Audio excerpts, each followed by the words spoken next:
Okay, should be streaming on YouTube and Facebook. So good evening. Coming up in 7 minutes. Dave Fergy, Dave Fergy, and he's not very impressed. Is anybody? See you in a sec, folks. Please share the show. God bless you. Oh, no. Yeah, that's it.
It's going to be seven.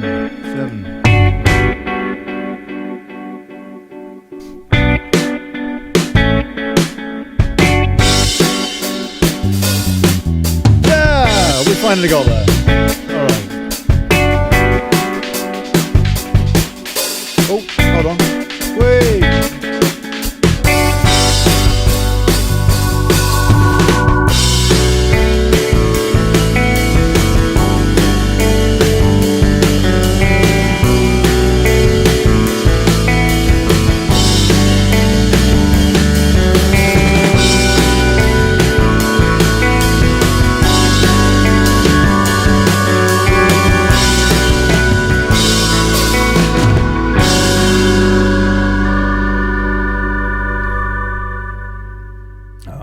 It's 4 minutes, people. 4 minutes. Yeah, blimey.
Oh, hold on, I'll fill this.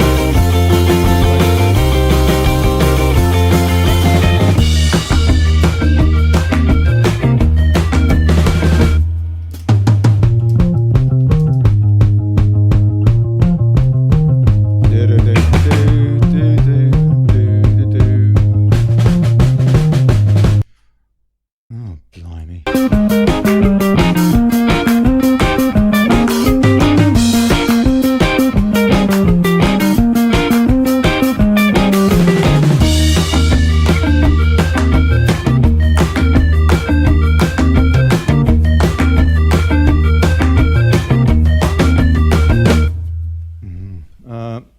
2 minutes, people.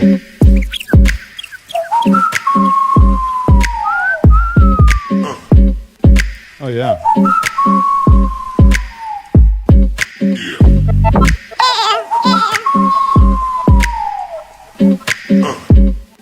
This bloke's very clever. Otis McDonald.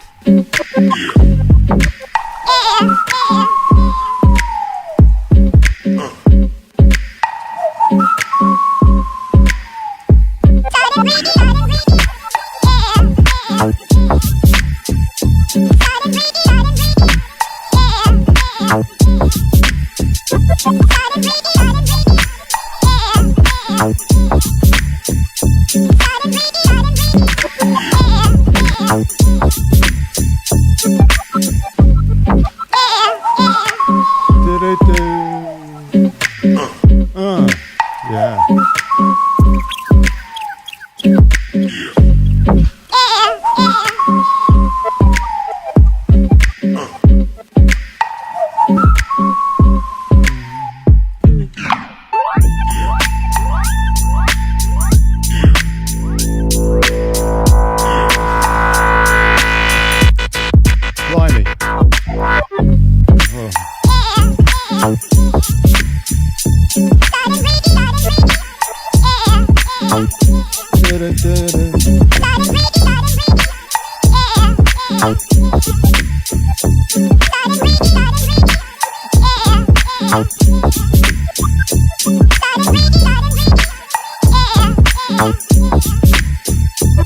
Yeah. That's us.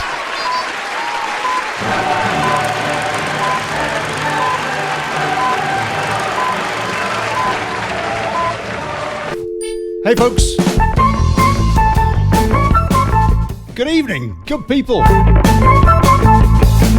welcome to the daily, I don't know what webcam is what.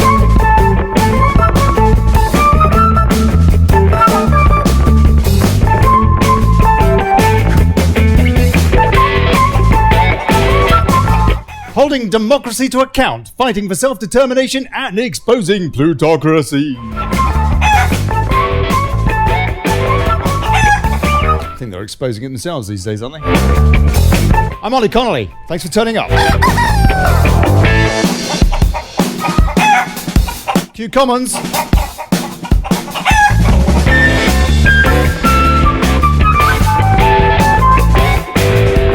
And now, APOLITICAL.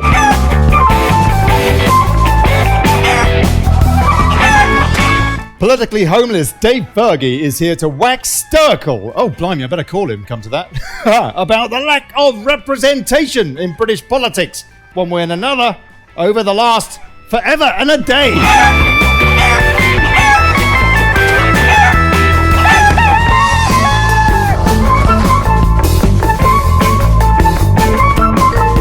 Yeah, better call him, eh?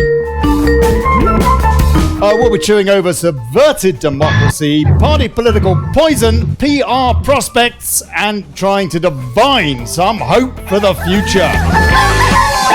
Failing which, we will end up as a vassal to EU fascism, doubtless. And we'll doubtless have a bit of a rant, stick some needles into political figurines, and pray for a rapid cholera outbreak in the Commons before that twatfest votes for vassalage. Not that I'm angry. You can join in too, taking your calls on UK national number, the number's at the top of the spiel. As well as on Discord, that's gov.ly/rant. And we'll see you in the comments.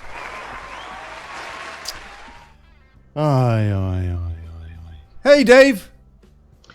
How you doing? I'm all right, mate. How are you? How are you doing? Oh, haven't lost the will busy. Haven't lost the will to live. Will to live. It's gone. Blimey. I tell you, it's incredible, isn't it? It's all such a joke.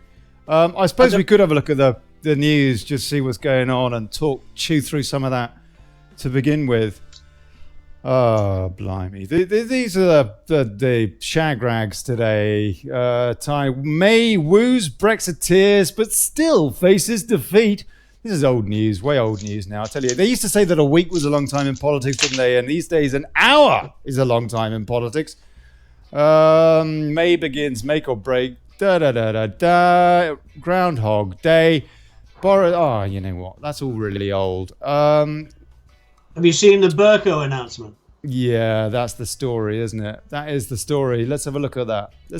I'll just read out a bit of a spiel on it, and then we'll have a chat about that, Dave, because that is definitely the big story. As you say, Speaker John Bercow has rejected the prospect of Theresa May. I'll tell you what, let me make sure that you can see this as well, folks. There you go. Yeah, this is Westminster. Bercow blocks another vote on deal without significant changes. He's blocking, so this would be Mark III, yeah? It's like a clapped out Cortina Mark III.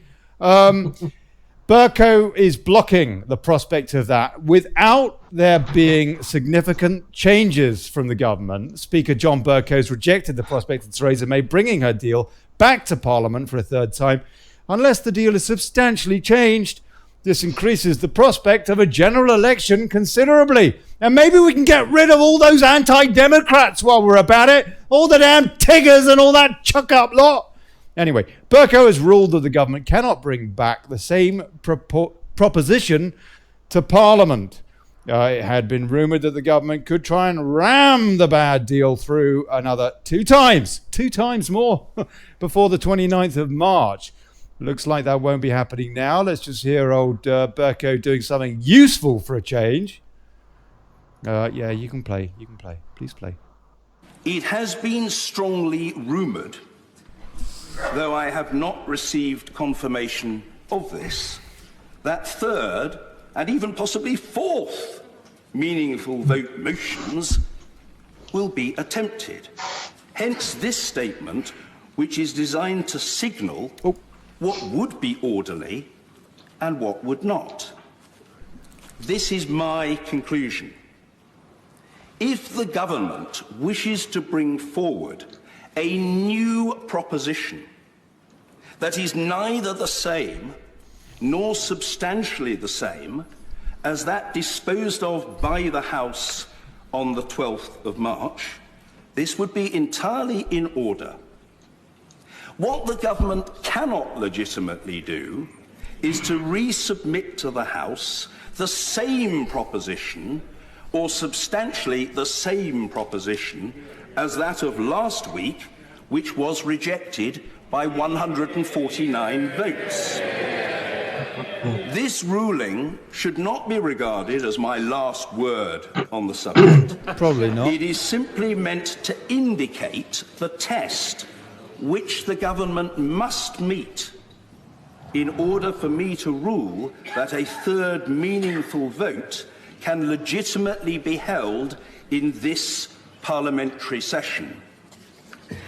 Order. Order.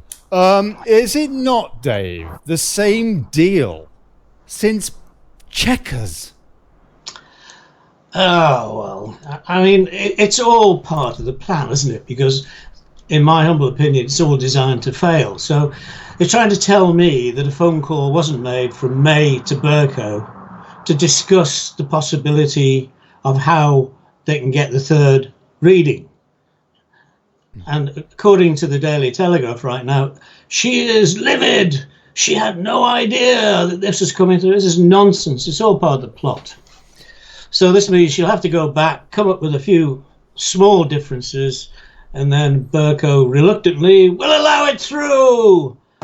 But it's a game of charades. I think you're right. I think they're playing us. I agree with you.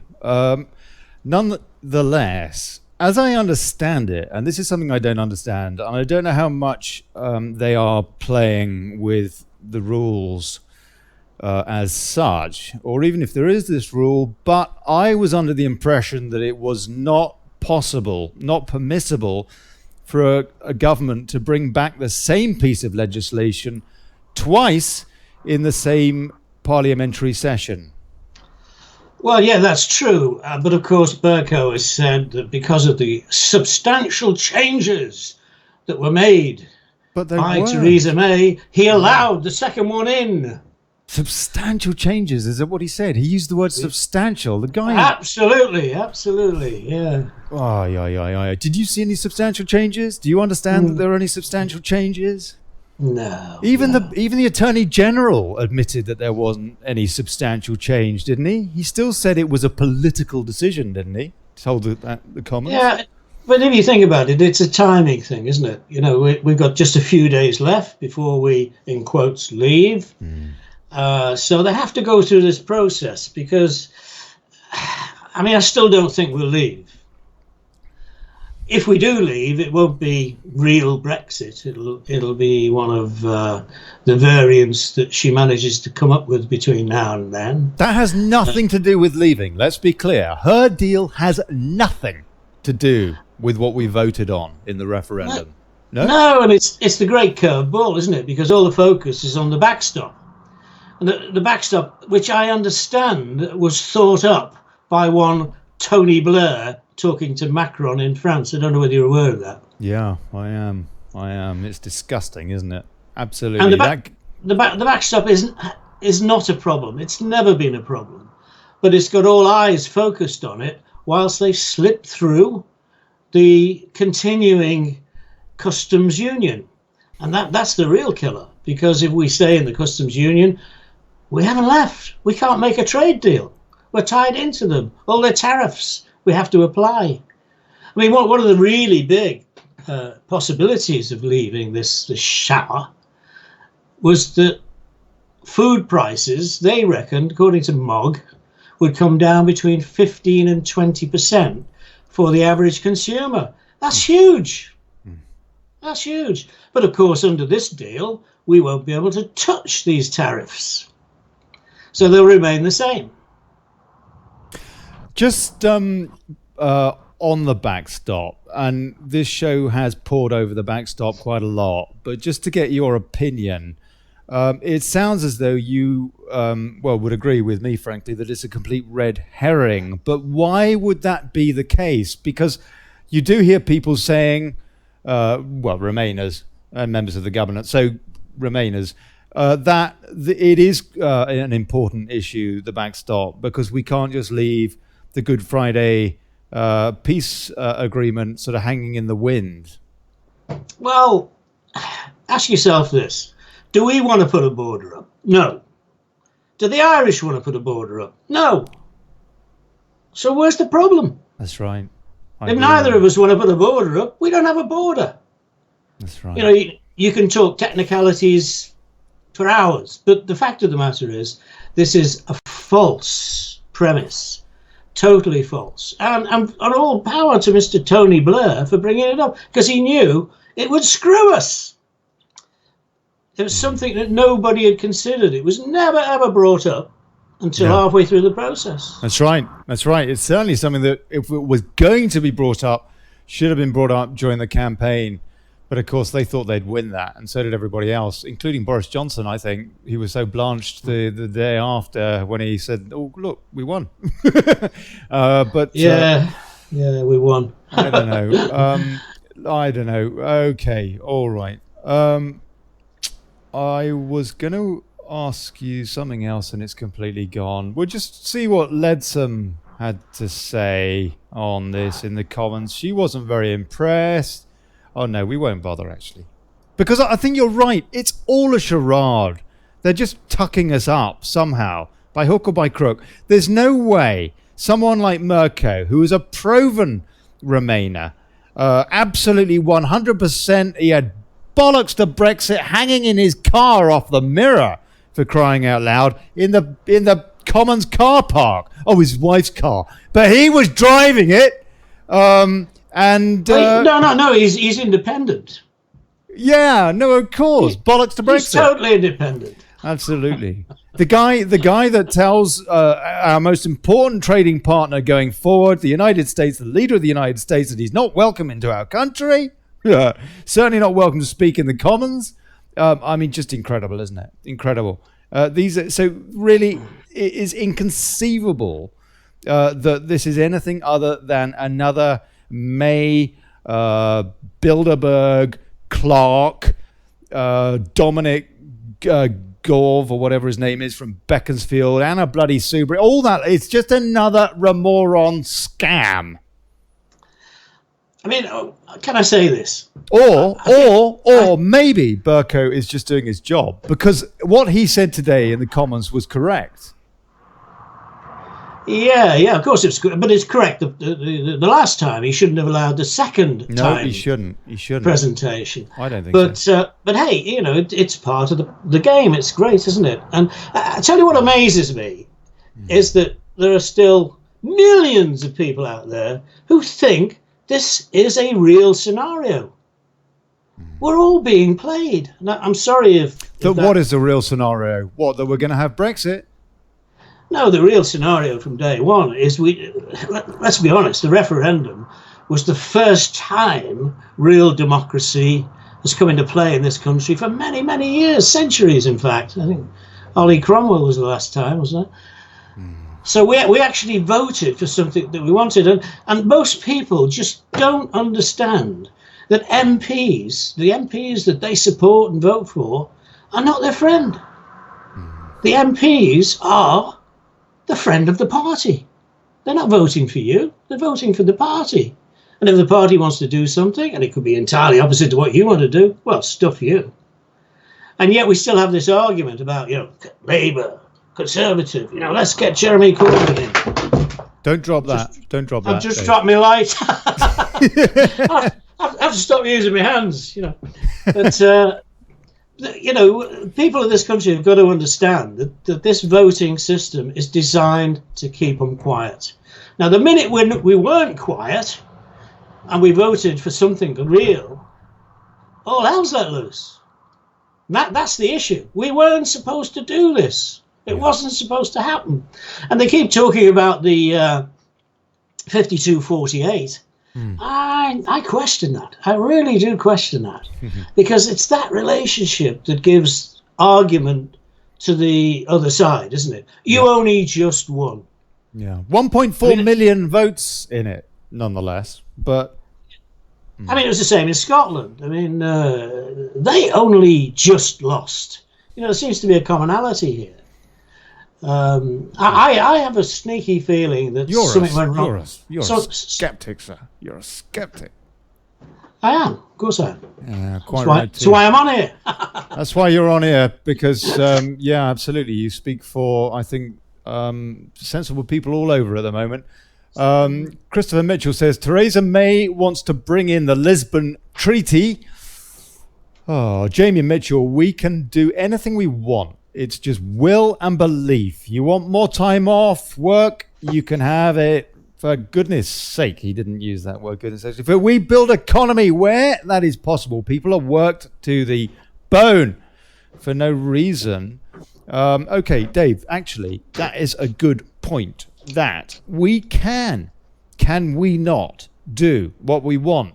I had a bit of a I put up a post earlier. In fact, I'm just going to read it because I think it's I think there's something in this, and I'd like to get your opinion on it. And so let me see if I can pull this up. There's a picture of my cat in the garden, and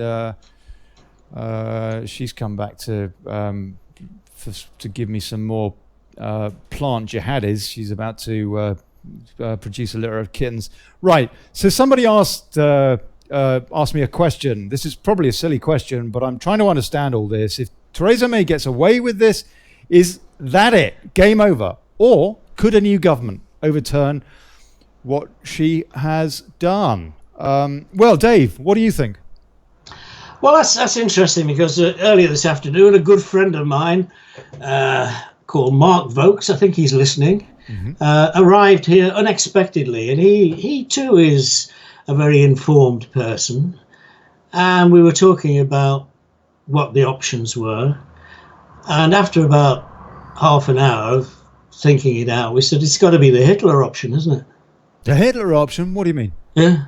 What do you mean? Well, we are not going to get out peaceably. Oh, blimey. We're not going to. And if we do kind of get out, then it won't be any nobody will notice any difference. We'll still be tied to them. So that's is that my total view? Can we get out of it peaceably? Maybe. One of the things that's interesting is the timing thing, because these guys are so up their own bottoms with this amendment and that amendment. They might just make a mistake and run out of time. They might do. I mean, they might do. Go on.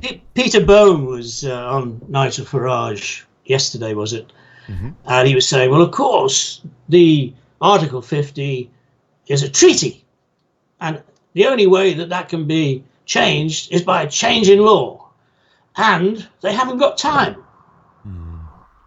So I thought, hang on, let me go and check this out. Have you ever heard of a thing called a statutory instrument? Yes, I don't know what it is, but yes. Right, well, it was, let me see if I pull it up here. Let me just read this while you pull that up. This is my opinion on that question. A very important question, not silly, important, thank you. But we have good news, because there's nothing to stop a fresh government throwing out anything and everything that they're able to get away with politically, which basically means that, yes, they can do what this gov said and lied about doing, and lots besides. The point is, do they have the country behind them? And if they're about to poke the EU or cancel treaties, do they have the military marching alongside? Have we got enough gunboats, basically? Gunboat diplomacy is what it talks to. Or has the bloody EU already swallowed up our military by that time? It's the real race. But the bottom line, Dave, it seems to me, it's up to the people, not politicians. If that people can remember their self-respect. And given the disparity between the referendum and the parliament this session, there is a lot of ammo for this approach if we can kick out the anti-democratic dross in parliament and perhaps with a UKIP coalition.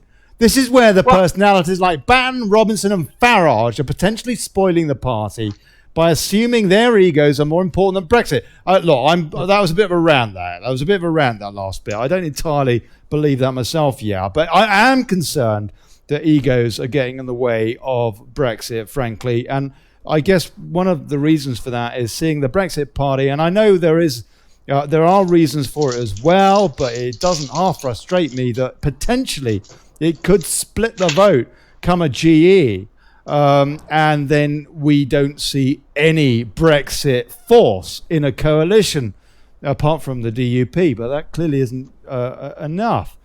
I don't know. There's loads of points there, Dave. Loads of points. We don't know, for example. I'll start off by.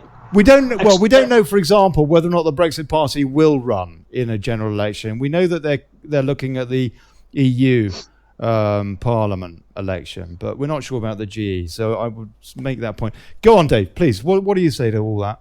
Well, I'd like to go back to what I meant by the Hitler option, and I'm not talking about tanks rolling across the Southern Downs. Right. What I mean is that if they screw us, and I think they will, then we're going to have to wait for the next general election. Now, one of the interesting things, of course, is I think it's 2022 when it's due. Is that correct? Oh, I'm a bit lost. 2022? Yeah, that sounds correct. So you've then got to look at the inaction of the Lisbon Treaty, which kind of begins to take effect next year, doesn't it? 2020, and completes in 2022. Yeah. Now, in that Lisbon Treaty, it says a couple of pretty important things. Everybody takes up the euro. Mm-hmm. Everybody joins the European army. And the power of veto is taken out of the Constitution. Yes. So you can see the thinking behind that. So if they can stretch this out into the Lisbon Treaty, they could turn around to us and say, I'm sorry, but you're no longer a country, you're a district. So everything that you want to do, that you used to be able to do as a country, you can no longer do. So in practical terms, all of that is a problem if we have given up our military. Correct. Otherwise, to hell with them. We may technically. Mark is an ex-commando, and he's very loyal to the army, as he should be. Yeah. And he said, we will never give up our army. But that's what we've agreed to. Yeah. I mean, do people not understand that Mr. Gordon Brown signed that bloody thing off all those years ago? And the interesting thing to me is how long ago it was, because they knew that if it was explained to them on the spot, they scream blue murder.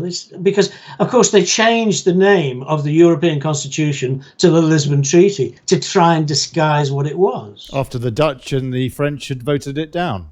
Correct. In referendums. So what I mean by the Hitler option is when all that happens and all the agreements are in place and we can't do this and we can't do that, why don't we just say, stuff you? Yeah. And what could they do? What could they do? Particularly given, as I mentioned earlier, the disparity between the British public and the Parliament. The Parliament has so clearly been playing political chicanery to revert back from their previous position of giving the British public a decision over our own future. They clearly want to backtrack on that. But the fact is, would we not have ammunition? For example, if we were to go to the Vienna Convention or whatever, and it depends who's in the White House. Yeah, it seems to me. If we had some tosser like Hillary Clinton in the White House, I don't think we'd get very far. But with someone like Donald Trump in the White House, and I would say that he will win his second term fairly comfortably at this rate, if he remains there. then what actually could they do if we said to them, yeah, okay, technically we're bound by the Lisbon Treaty, but you know what? Bugger it! We don't care! You can bugger off! And if you want to start a war with us, do it again. Yeah, number 3, well done. Well done, Germany. Number 3, well done. But you see... They wouldn't have a leg to stand on morally, is my point. But in order to do that, we'd have to get rid of this dross that is the Houses of Parliament. We'd have to replace pretty well every one of these slaves to the party to be able to be in a position to say that's what the people want to do. Yeah. And there would have to be another referendum to that effect. You have to say, right, we mistakenly have been conned into this brino or continuance or whatever you want to call it. We made a terrible error. We want to get out, but we need your backing. And we need to just leave today. No conditions, no trade deals. Let's get out because you've lied. You guys have lied to us. Yeah. And that's what, all we've got at the moment is Project Fear. Oh, this will happen, that'll happen, the other will happen. And it really annoys me as a businessman that government wants to get involved in trade deals. They haven't got a clue. I mean, in all my years of dealing internationally, there's only one question. Is that product or service something that I want? And is it the right price? And if it meets those 2 criteria, you buy the bloody thing. You don't need a government to join in the middle. And of course, the only reason the government might want to get involved in a trade deal is so they can charge a tariff, more tax. This is a nonsense. So all this fear-mongering over, there's not going to be any cabbages. I mean, these things have been printed in newspapers. Yeah, that's right. It's an absolute joke. What was the great one in the Standard? There will be an increase in gonorrhea. Right. Okay. Well, we can't import condoms or something. Is that the theory behind that? I don't know. So I mean, what's going to happen the next week? I don't know. If I knew, I'd be a millionaire, wouldn't I? But I think, as far as May and Co are concerned, it's all going to plan. It might seem like a mess, but this mess has been planned from the outset. No doubt in my mind, because they are not stupid people. No, they're not. They're a group of probably amongst the most intelligent people in the United Kingdom. That is so correct. All this thing about she's stupid, she's incompetent. No, she's very bright. Have you read the report from Rebel Media on the meeting that took place July 17th of last year? No, which meeting was that? That was a meeting which has just been leaked. Was it her and Merkel? Merkel and May. Juncker and May supposedly did the deal back then, and it had to look as if we were leaving, but of course we weren't. Yeah, that's right. It's incredible, isn't it? It absolutely beggars belief. I said at the time with that Chequers deal, I couldn't believe that May had negotiated this, had discussed this with the German Chancellor before with her own cabinet. I mean, that is absolutely a dereliction of cultural duty as much as anything else. Okay, Dave, look, I guess there's a couple of other stories that are relevant to this before we can get into what you said. We need to change the politicians. We need to change the people if we can hope to change the law. So before we get into that, there's a couple of other things that maybe come in, and just this one is, I suppose, fairly relevant as well. Let me just pull this up on the screen so that folks can see it. Boris is look at that. Oh blimey, hold on a sec. Excuse me. I haven't got a studio producer here. Yeah, that's me. Right. Breitbart, Boris, May's deal does not deliver Brexit. We simply become non-voting members of EU. I don't know where this guy's head is. Last week, wasn't he saying that there's a possibility that May's deal might be worth voting for after all? Didn't Jacob Rees-Mogg say that today? Isn't he considering voting for it now, Dave? Jacob Rees-Mogg.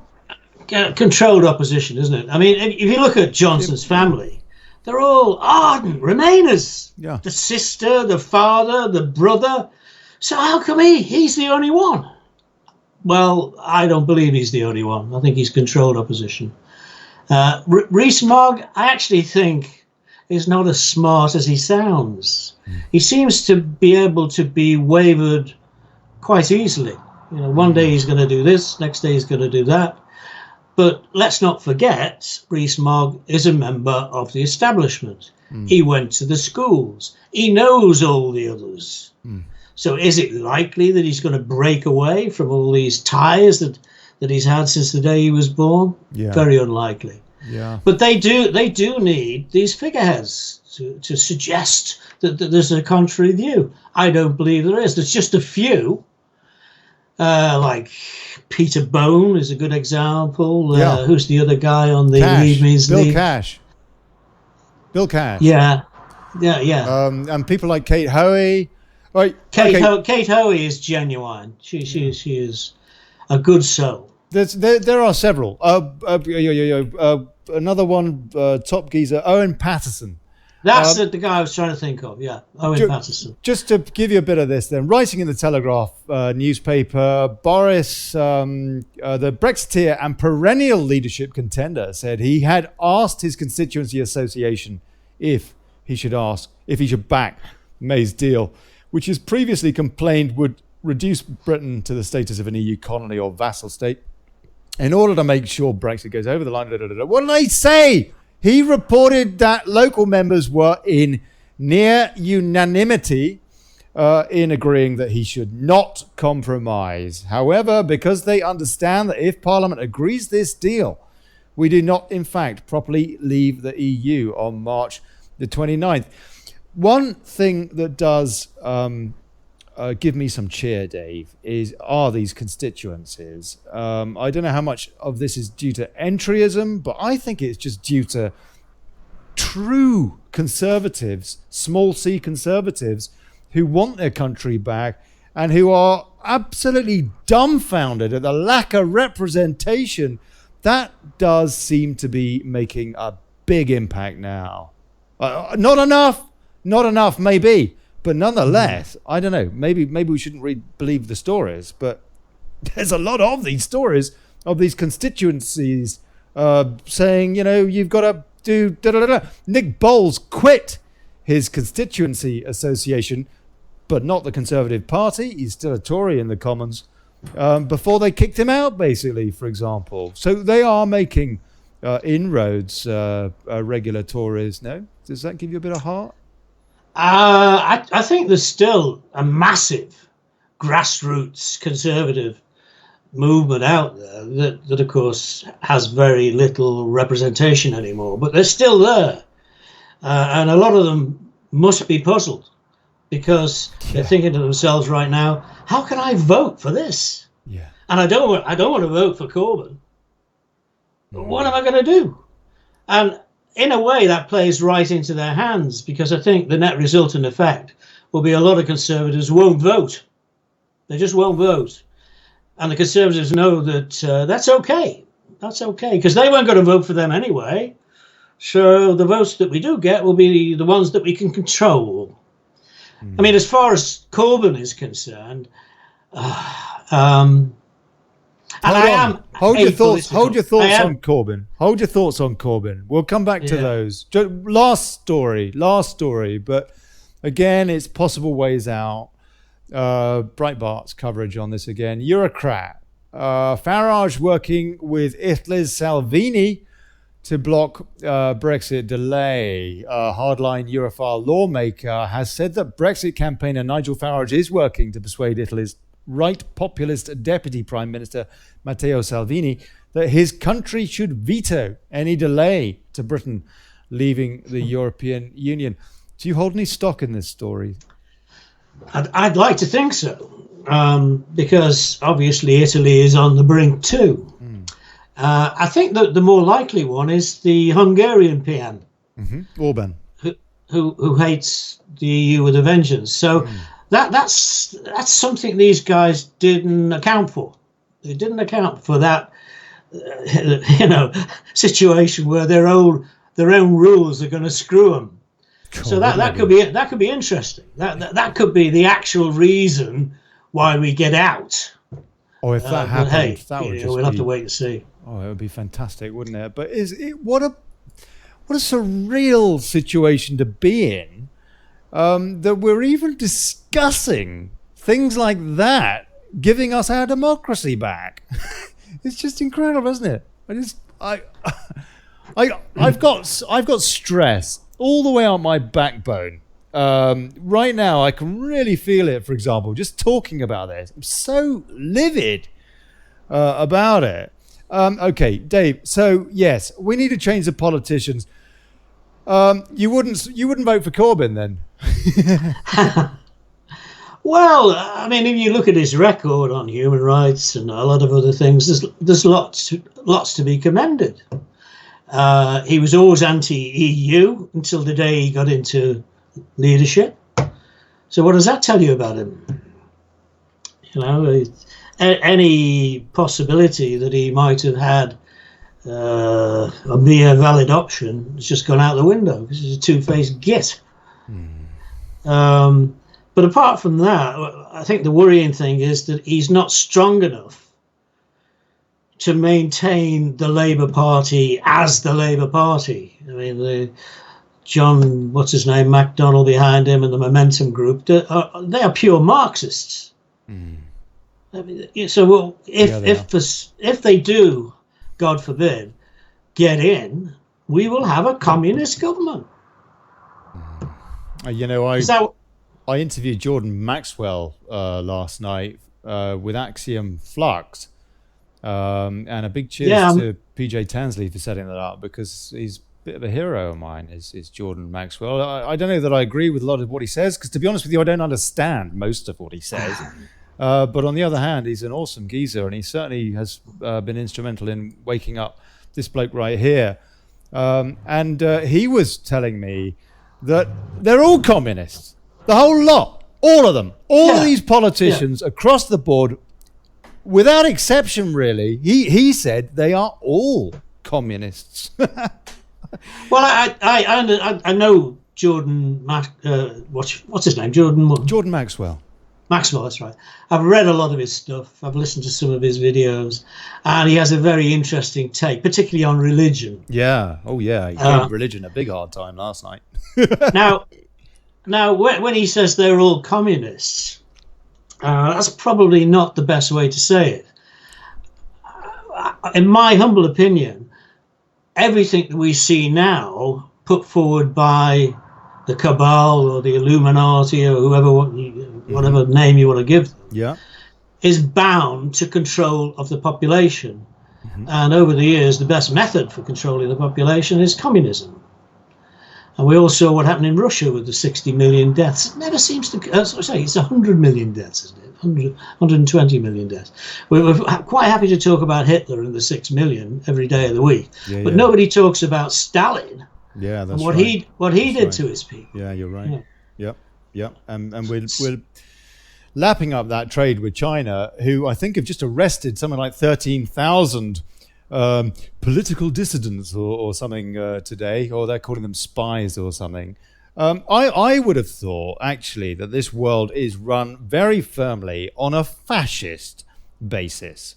I'm not really into labels. It's either good or it's bad, and you can see it, and you reject it or not. But I would have thought that what we're seeing is fascism. I mean, for example, the EU, right. I mean, the EU's a cheap labour market. If you think about fascism, what is fascism? It's corporate socialism. Well, it's government business collusion.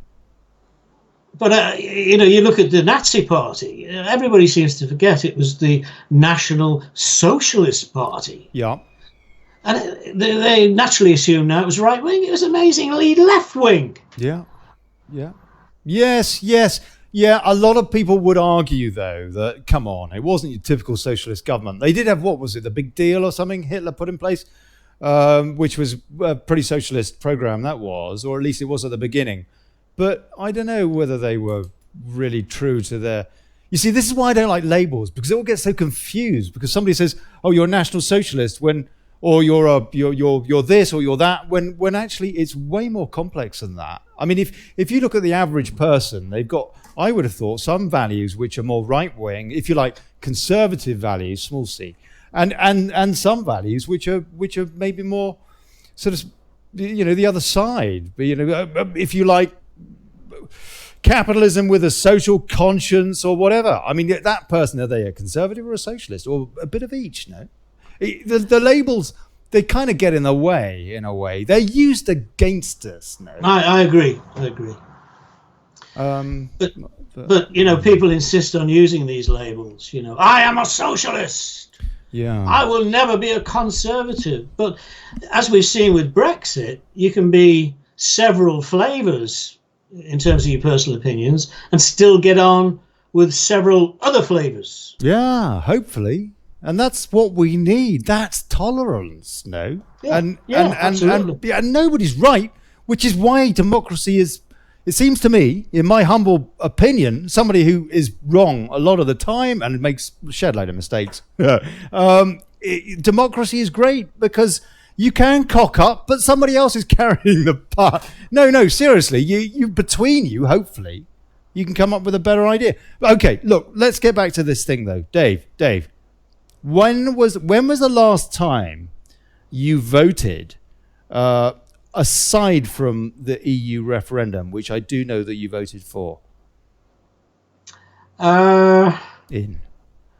It's a long time ago. The last time I voted was years and years ago, and I voted Conservative. But I've fallen out of love with this system for many, many years. I think it was 2001. Like a lot of people, when that thing went off in New York, it kind of raised so many questions that I started to investigate. And of course, the more you study and the more you read, the more horrified you become. And the more awake you become. Mm-hmm. And you realize that sadly, the vast majority of people believe they live in a world where they have some control, when for eons they've never had any control. I always think it's interesting that the serfs in the Middle Ages had to give over 40% of their crop to the baron. What's today's tax rate? It's more than that, actually, isn't it? Yeah, but it's around about the same. Nearly so double. Changed. Well, I don't know, because by the time you take into account everything, maybe the serfs had other taxes as well. I don't know. I'm not up on it. But I do know that if you look at the length of your life and the various different taxes that you pay over the course of your life, and then you've got your death duty or inheritance tax or whatever off the back of it as well, you end up paying, I think it's more like 60-70%, no? Yeah, that's true. And it's never been this high. And they also know that there's hardly any leverage left. They've taxed us to the max. Yeah, that's right. That's right. I mean, this year, apparently, or last year, was the biggest tax take ever. And we're supposed to be in austerity. That's right. Yes. So you haven't voted. Your if you like, wake-up call was 9/11. And by the way, that was one of my two wake-up calls as well. The other one was Jimmy Savile. And how are you doing, Prince Charles? By the way, good evening, sir. So you have not really partaken in voting, EU referendum aside, for nearly 20 years. Yeah. I wonder how many. One thing that really annoys me is that they do not, I know why, but they do not count spoilt ballots. That would be very telling, would it not? Yeah, but that would be fair. What do you mean? And they're not fair. Yeah, fair enough. I mean, this charade called the party democratic system is just that. It's to keep us quiet. And this fool Cameron gave us this referendum, and he let the cat out of the bag. All of a sudden, people who hadn't voted like me for years voted because it meant something. Yeah. Imagine that. Imagine the danger to those in power of that action. And I would suggest right now in the halls of Westminster, they're saying, never again, never allow them to vote again. Never, never. We'll ban referendums. Yeah. That's right. Because all of a sudden the people felt as if they actually had a say. Yeah. And my personal opinion is, having seen what the effect of that's going to change people forever. Yes. I think the two-party system, even though it's incredibly difficult to break, is over. You think the genie is out of the bottle because of the referendum? It is. It is. I totally agree. I totally agree. And it might take a few years. But again, you know, the percentage of people who've woken up over the last few years is enormous. People that used to say I was just a conspiracy theorist are now talking to me. And now saying, you were right about that. You were right about this. So what's the critical mass for the population to wake up? They tell me no more than 4 to 5% are, in quotes, awake. So what's the critical mass? I don't know. 20? 25? I don't know. How many Americans fought in the War of Independence? Mm-hmm. I think it was only about 10%. I don't know. About 10%. So 90% of Americans didn't fight for their independence. Because, hey, they were down at the pub or they were tending the fields or whatever. And that's the situation in Britain today, really, isn't it? Everybody's running around this hamster wheel trying to survive and pay the mortgage. They haven't got time for all this stuff. They just want to survive. One of the things, seeing as you know who I'm talking about here, one of the things that Jordan Maxwell said last night, because I asked him if there is what I call a chrysalis of awareness, or am I just being optimistic? And he said, well, you're just being optimistic. He said that the truth is that people do not have it in their nature to do the right thing by and large, and that is the problem. I thought he was a bit negative, to be honest with you. Maybe it was a bad day. But no, on the other hand, it frightens me that he's probably just a bit more pragmatic than me. No, the problem Jordan has is he screwed his life up. By rights, you know, he should be fairly comfortable now. He's written some great books. He was in huge demand on the circuit for many, many years. And he screwed it all up. I mean, not the least, giving his website away to some other guy who then went on and made a fortune out of it. Okay. So Jordan Maxwell is a little bit negative based on his own personal circumstances, which I believe is a one-room flat somewhere in California.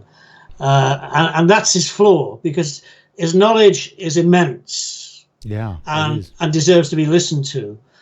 But I think, like you, he's too negative.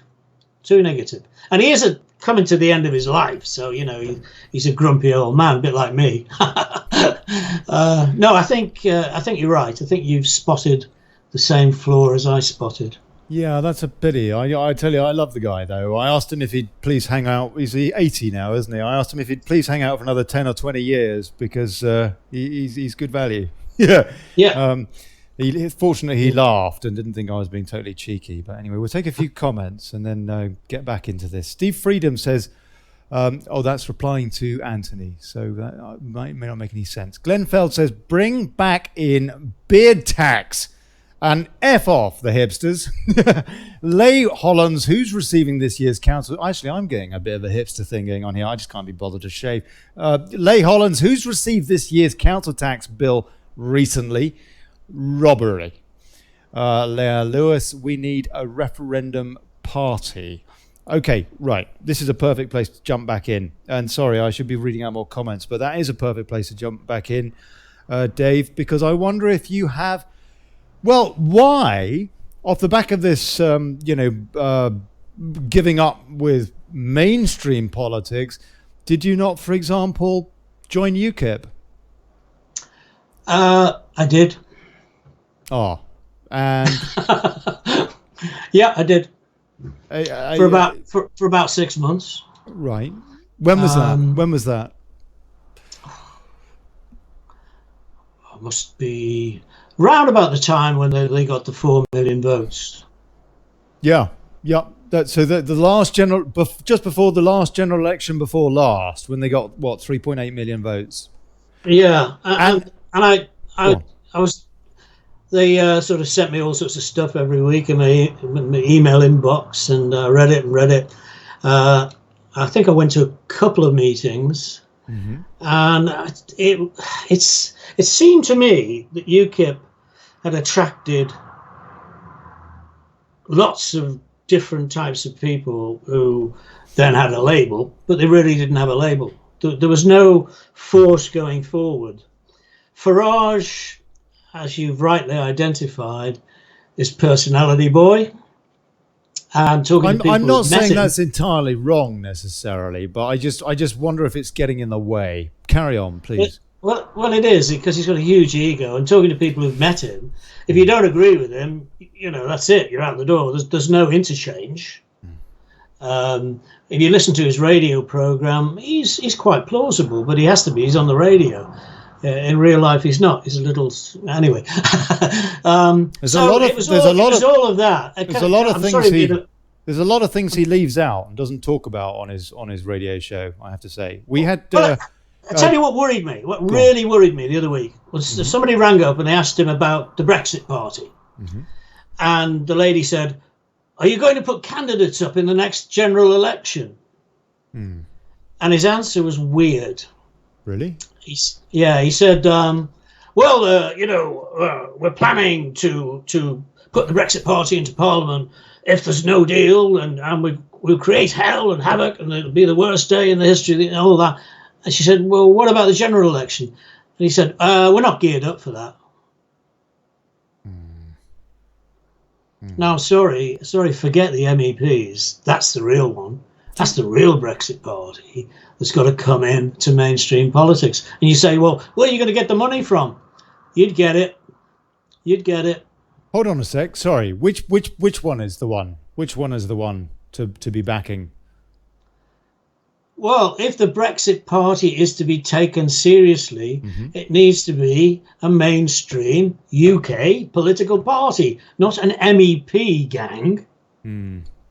Because that's where the action's going to be after we've left or after we've stayed from here on out. I agree with you. The action's going to be in the UK as people all of a sudden realise that all the lies that they were told were lies. Would it not be convenient if the Brexit Party was purely to run in the EU's and then UKIP was left without having its vote rescinded, if you like, or cut into by the Brexit Party in the GEs?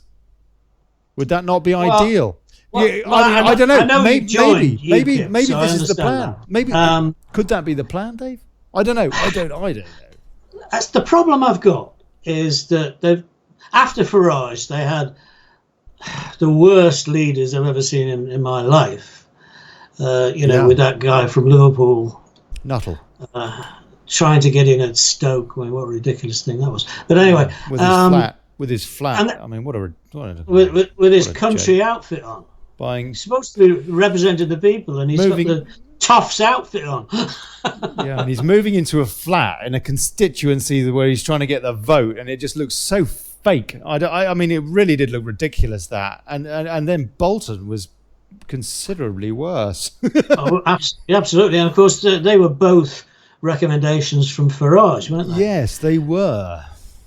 Now Batten comes into the piece, and Batten, I kind of like Batten. Yeah, I like his forthright attitude. He says it, what's on the tin, he says it. But sadly, he screwed himself with Tommy Robinson. I mean, love him or hate him, Tommy Robinson just divides opinion. Yeah. And if you want to build a party, you don't want to divide opinion. You want to bring people together. Yeah, this is a problem. My personal view on Tommy Robinson is he's not the racist that everybody says he is. I agree with you.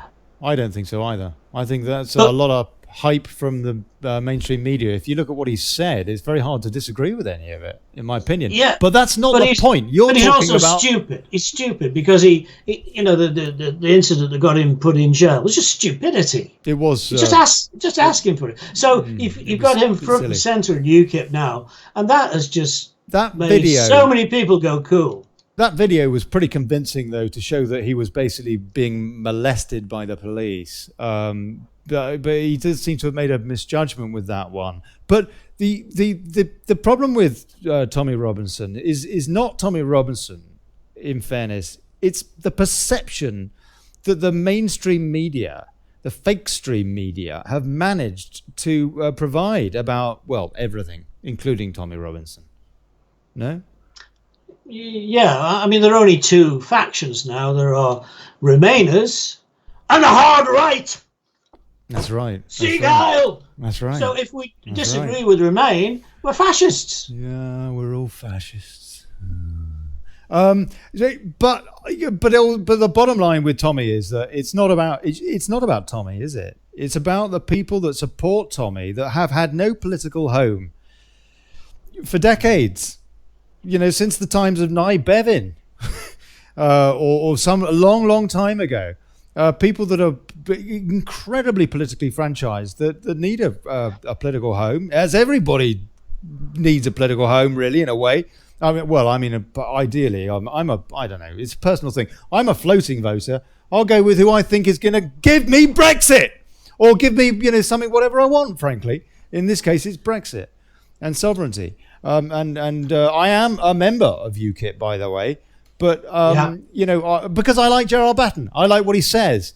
But I am concerned about people being put off by Tommy Robinson. I don't think they should be. I do not think that they should be, but realistically, they will be, won't they? And that is a problem. And I cannot say, hand on heart, that if there was a choice between voting for UKIP or voting for the Brexit Party, if they were to run in a UK general election, for example, that I don't know which one I'd vote for. I don't think I would vote for anybody else. I think it's none of the above. I think we'll see in the next week or so. But if this thing, you think they're both no good? I think there will be a new way of thinking after we've either stayed or left, and I think that representation doesn't exist yet. Because I think a lot of the people in the Labour Party and in the Conservative Party, perhaps not in the Lib Dems and not the Greens, but certainly in the Cons and the Labs, there will be a lot of people feeling as if they're disenfranchised. Yeah, I agree. And the possibility, therefore, is for them to come together on a new front. And I think that's a possibility. Yeah, but then we've got a third Brexit party, potentially. And we would only have one, because the Brexit Party per se would fall by the wayside, because they haven't got the strength. They haven't got the key members, the public figures. If all of a sudden a new party were to arrive with well-known names in it, well-known, Kate Hoey, for example. Yeah, she would be wonderful. Giselle Stewart. Yeah, Giselle, wonderful. And here's the incredible thing, Giselle is German. Yeah, I know. She's a German. Yeah, she's German. Yeah. She knows all about Europe. That's right. Yeah, no, she's awesome. Yeah, she's a great woman. Right, okay, let's take a few more comments. Joe Blogg says, if Tommy is genuine, then why he allowed himself to be funded by the MEF is a mystery. That's the red flag for most, because everyone knows the MEF is a pro-Israel, very powerful lobby group. I don't know the truth of that, Joe. I've seen the allegations all over the place, but I've never seen anything to back them up. So I really do not know. And if anybody does have any links on anything to give me a bit more knowledge on that, I'd appreciate it. Sue Dacey says Farage has started talking like Blair. Short sentences, long pauses. Extremely irritating. You know. Batten's great. But because he's allied with Tommy and spoken about Islam, that is all the papers report. Steve Freedom, all these parties are just destroying the Leave strength. Leigh Hollands, 100% respect and support for Tommy Robinson, and I'm certainly not any of the derogatory names the MSM chose to portray us as. Pat Maguire, they shouldn't be put off because of Tommy Robinson. He's a good bloke and his heart is in the right place. And Stav Stavros says all politicians are self-serving sycophants. And those who don't put themselves forward for that reason will get nowhere. Yeah, I often think, Dave, that it would be awesome if we had, Plato's model of democracy, whereby we just pull straws. And if you want to be a politician, you should not be a politician. Because you're automatically disqualified in my book if you want power. I don't know. No, that's a bit unfair. It's a bit unfair. But I kind of do. I've become so jaded by the whole process, Dave, because so often, I mean, this deal with Moggy just sums it up. For months he's been, mind you, he's been very soft in my opinion, but for months he's been talking about this deal, you got to be joking, woman. And then now he's like, you know what, I might vote for it. I mean, what is that? How can they expect us to trust any of them? This political mindset just seems so incredibly self-serving. It's like these MEPs, and yeah, I've had Bill Etheridge on here, and I like Bill. And he's been telling me that I'm wrong, and fair enough, and basically my argument is wrong. But it seems to me that if you quit from a party, then you should also, there needs to be a sort of a by-election or what have you. Absolutely. In the case of these Tiggers, the Chuck-Up Party, they should all be having by-elections, a whole bloody lot of them. And so on and so forth. But hey, that's never going to happen because, as we started off this little session by saying, these politicians are not working for the people, they're working for the party. So as long as it's within, shall we say, parliamentary scope, they're going to stay in, aren't they? How can they this independent group is going to be very useful for the Conservatives, very useful. Why? The Subri will vote with the Conservatives on a lot of things. Yeah, sure. Why is that useful for them? Can I just go back just one final word on Tommy Robinson? Yeah. The thing we've got to remember is it's not what you are, it's what you perceive to be. That's right. And that's where the error was made. That is definitely right. That I guess it is an error in a way. But on the is it in a way it is, in a way it isn't, because the membership's gone up. UKIP was on the point of bankruptcy. I mean, you could even argue that. I mean, he had no choice, Gerard. He had to turn that party around, or it was on the brink of failure.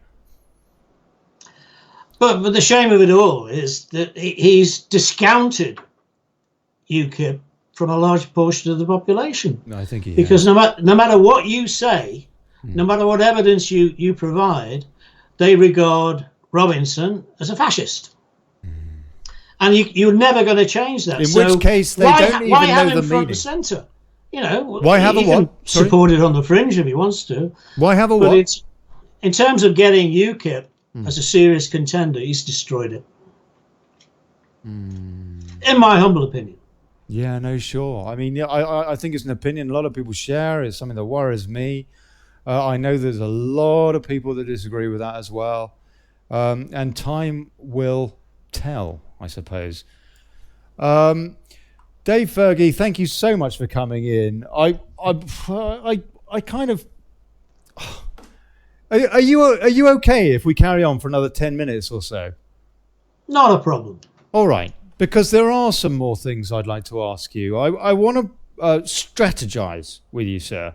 It's normally an hour, this show, but I want to strategize with you because what we need to do is to change our politics in Westminster, in both chambers.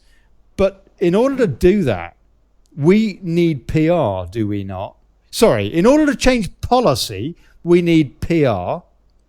In order to get PR, we need, blimey, well, What do we need? We need a coalition which involves, presumably, the likes of UKIP, the DUP, holding a knife at the throat of the Conservative Party, who elected a moron, to deliver Brexit. I mean, come on!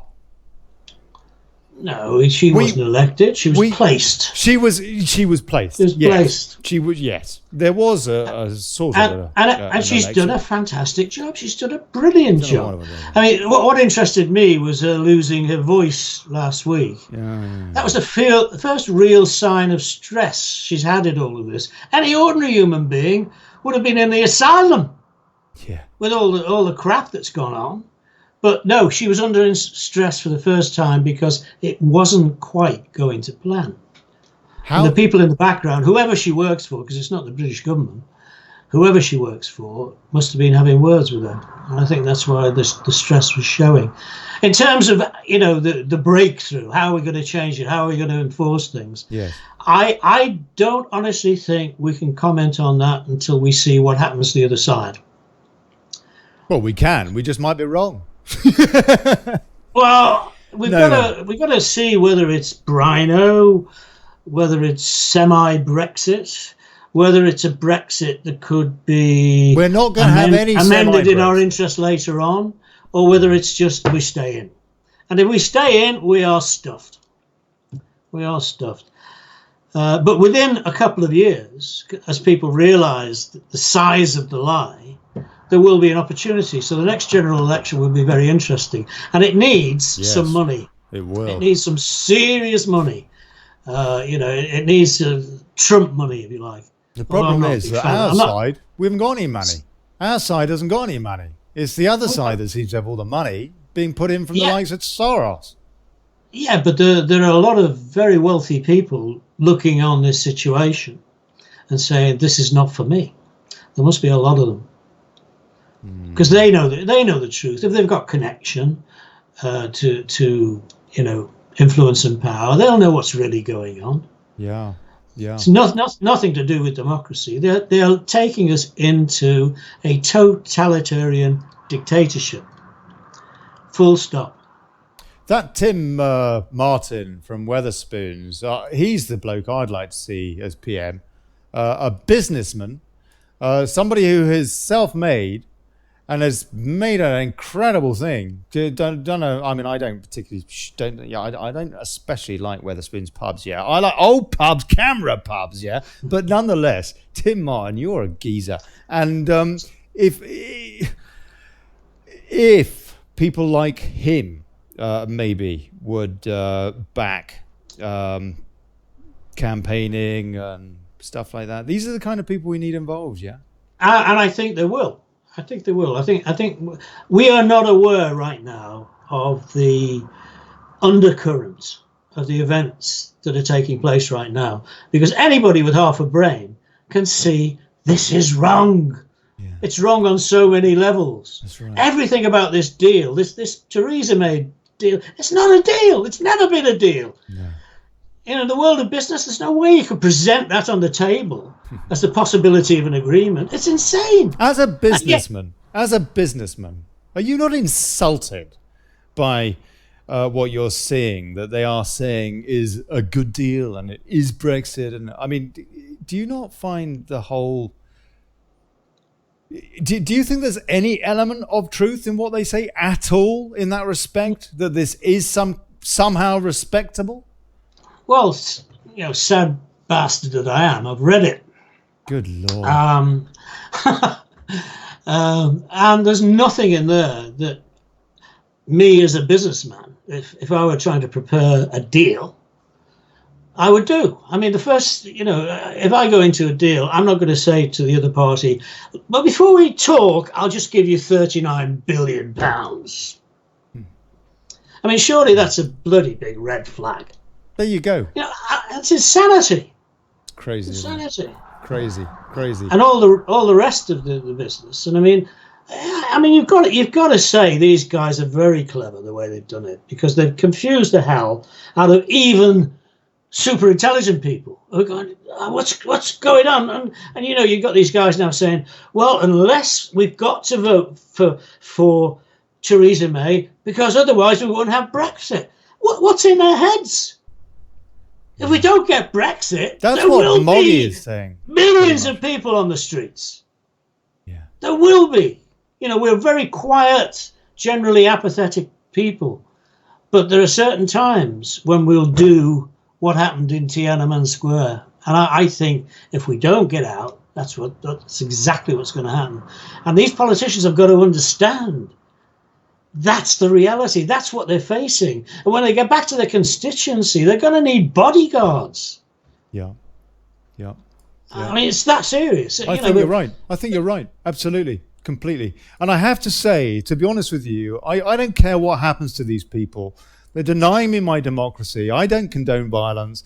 But if something happened to one of these people, I wouldn't care, frankly, in terms they deserve it. They are begging for it. By going against democracy and everything that we've been brought up to believe in, frankly. I just want to read something that David Starkey said in Daily Mail a couple of days ago. Yesterday. I like that. Yeah. Oh, David Starkey, he's a character, isn't he? Don't be deceived by the lack of violence or the comparative good manners of those now seizing control, he says. This is a coup. And what is at stake is the nature and legitimacy of Parliament itself. It is no exaggeration to say that British democracy, which stands in direct line with Magna Carta, is now unraveling before us. Can I just tell you a little story? Go on, please. From way back. And this is many years ago, it's in the 80s. And I was at one of these celebrity dinners with an assistant chief constable of Manchester. I won't mention his name, but he was involved in Northern Ireland, so that'll give you a big clue. Right. We were talking about how policing worked. Right. And he said, David, do you know that we're only 3 days away from absolute anarchy? At any one moment in time, it's only going to take 3 days for the entire fabric of society to break down. And he said, we in the police have trained for that. This was today you were talking to him? No, this was in 1984, 85, something like that. Right, okay. We're talking about Tony. At the time, there was the Irish issue and the bombings going on in Manchester, etc. Right. But what he was basically saying is that within 3 days, we'd be eating each other. Why? We'd be killing each other because we've run out of food, we've run out of water. And he said it would only take, in their opinion, this is his opinion, not mine, 3 days for the entire fabric of society to break down, because those people who wanted to steal and cause violence would rise to the top. Burglaries would happen. Shops would be looted. We've seen elements of it with these riots over the years, but that's what he said. 3 days. We're 3 days away from anarchy at any one time. He was a chief constable. You're talking about Tony Lloyd, aren't you? No.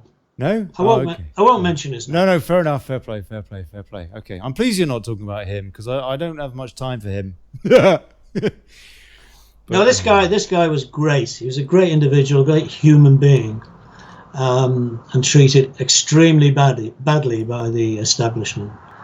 As was the guy who brought up the paedophilia in Wiltshire, wasn't it? That's right. He's gone through hell. Yeah, Veal's gone through hell, I think.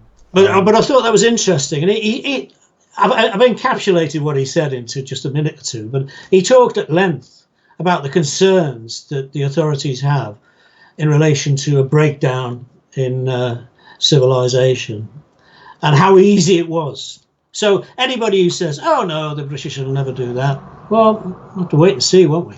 I mean, I'm not advocating violence at all. I'm just commenting on what I think might happen if these people are stupid enough to insult us. Yeah. I actually, looking at a very important comment from Amanda Momtazi and Dave Jenkins as well, who are both pointing out that there will be 10,000 foreign troops in Britain for operations. EU military, or not EU, the nation state militaries getting together So unfortunately, it is EU. It's all PESCO and all that. From the 30th of March. Have you heard about that, Dave? The fact that there's this enormous military operation that starts, surprise, surprise, the day after Brexit.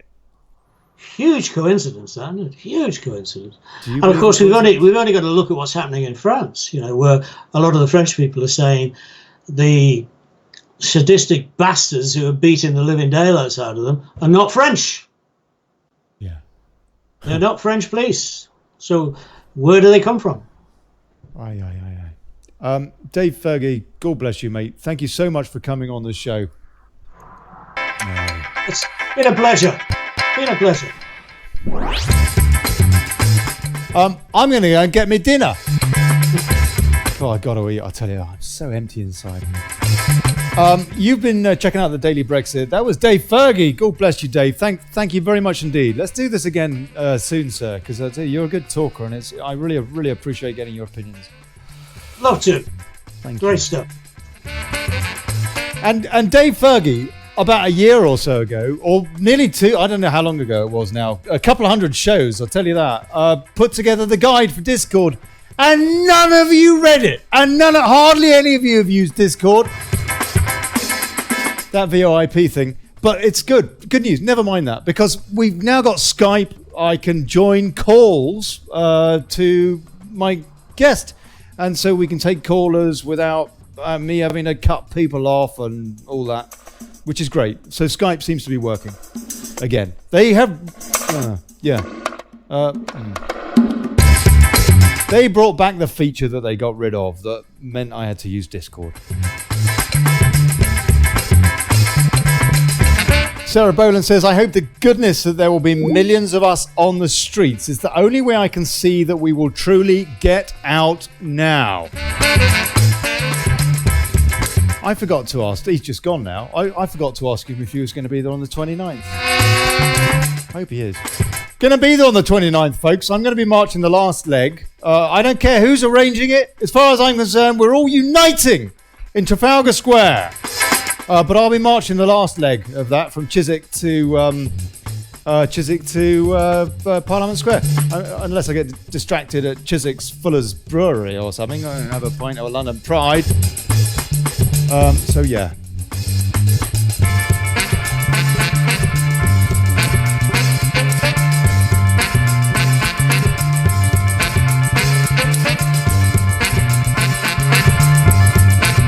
I'll see you tomorrow, folks. Old Piers is popping in tomorrow. On Wednesday, Robin Horsley, God bless him, is popping back. And I think, actually, there might be two Robins popping in on that show. I think Robin Tilbrook from the English Democrats is going to pop in as well. Just for 10 minutes or so. And then on Thursday, I can't remember. Oh, hold on, Bubba Kate from UKIP. She's coming in on Thursday. Bless her, Bubba. Yeah. Right, see you tomorrow, folks. 7 o'clock. God bless you.